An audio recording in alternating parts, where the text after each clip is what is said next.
In this video, we'll set up our workspace. Let's start by opening InDesign. We'll open any one of our templates. It doesn't matter which one. Before you do anything else, set up your workspace. If you make some changes now, you'll save a lot of time making adjustments later. First, we're going to make sure our rulers are visible.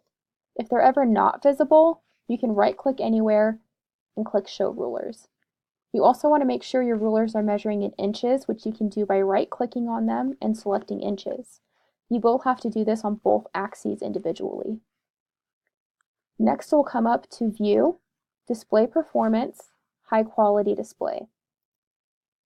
This means all the images you place on the document will appear at their highest quality. You'll learn more about high quality display performance in the Images tutorial.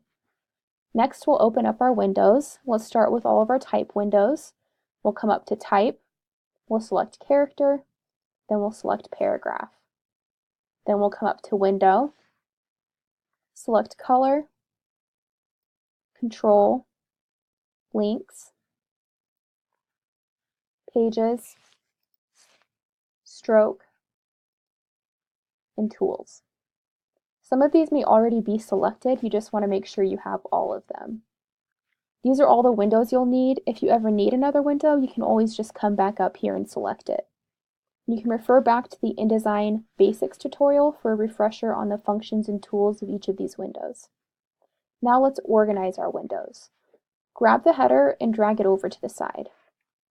Wherever your mouse is touching is where the window will drop. So you'll see that this blue bar appears where the mouse is touching. That means when I let go, the window will drop there. We can organize the windows by dropping them below or above each other, or combining them by making sure the whole panel is lit up. This is a pretty standard layout, but you can organize your windows however you want. I like to combine similar windows, so stroke and color would go together, paragraph and character would go together, links and pages go to the right because we don't use them as often. And lastly, if there's ever a window that you don't need, for example, if you open InDesign and Effects is already here, you can always pull it out and just close it so it's not in the way.